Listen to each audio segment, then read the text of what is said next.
Bikin satu resep untuk 2 macam cooker. Untuk tahu langkah-langkah dan cara pembuatannya, ikutin terus video ini sampai selesai dan jangan di skip step by step.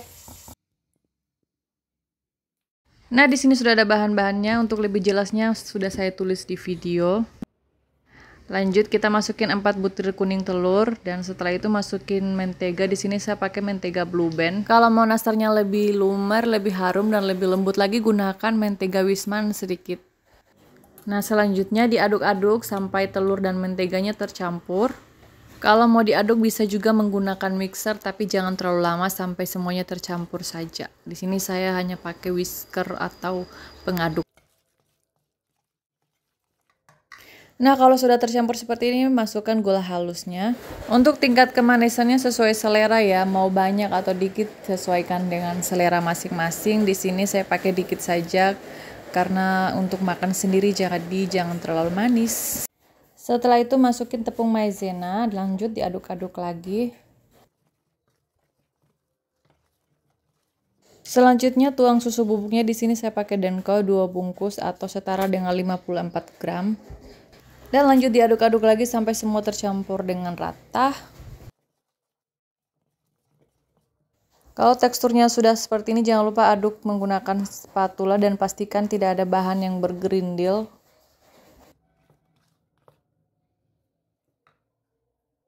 Selanjutnya tuang tepung terigu. Di sini saya tuang secara bertahap ya, agar mudah diaduk dan agar lebih mudah mengatur konsistensi adonan. Untuk terigunya di sini saya menggunakan terigu protein tinggi yang khusus untuk cooker, cake, dan kue-kue lainnya. Tapi kalau teman-teman nggak punya, boleh menggunakan tepung terigu serbaguna. Nah, ini lanjut tuang terigu tahap 2-nya. Kalau susah menggunakan spatula, ini boleh diaduk menggunakan tangan. Karena kalau menggunakan tangan lebih mudah untuk diaduk dan juga mengetahui tekstur adonannya. Jadi kalau semisal kurang terigu atau kebanyakan, kita bisa tahu dari kita mengaduk menggunakan tangan. Setelah itu masukin keju parut. Di sini saya menggunakan 1/4 dari 1 balok keju. Lanjut dicampur-campur lagi dan pastikan jangan over mix ya, agar adonannya atau kuenya nanti nggak keras.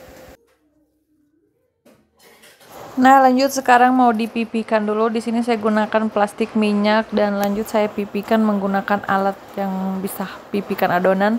Boleh menggunakan botol, gelas, atau apa aja yang teman-teman punya. Saran saya gunakan plastik kalau mau pipikan adonan kastengel karena nanti kita bisa tahu tingkat ketebalan dan juga kepadatan dari adonan tersebut.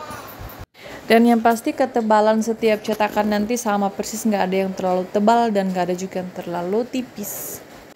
Nah, lanjut sekarang mau dicetak. Ini saya gunakan alat cetak khusus kastengel.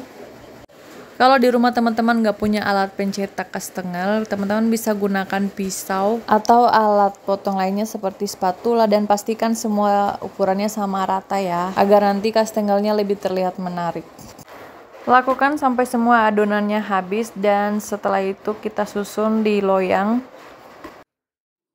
Nah, ini sudah tersusun rapi di loyang. Selanjutnya saya mau bulatkan adonan untuk palm cheese sugarnya.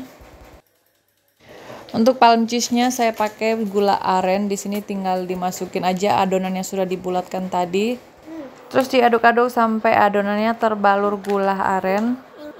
Lakukan sampai semua adonannya habis. Kalau sudah terbalur seperti ini, jangan lupa ditap-tap-tap atau ditekan-tekan seperti ini agar gulanya lebih nempel dengan sempurna.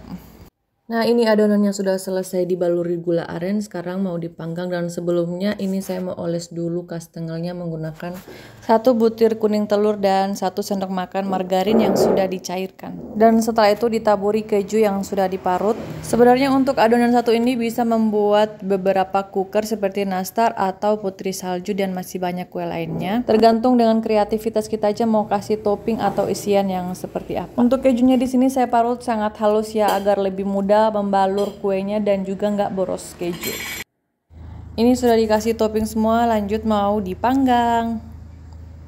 Di sini saya panggang menggunakan oven listrik. Saya gunakan api bawah dulu selama kurang lebih 30 menit, terus lanjut menggunakan api atas selama 10 menit. Tapi kalau bikin kue seperti ini tuh menyesuaikan dengan oven masing-masing, karena kita harus tahu dulu oven kita sendiri cara kerjanya tuh seperti apa, karena setiap oven itu berbeda-beda. Nah, ini hasilnya setelah dipanggang, palm cheese sugarnya sudah jadi.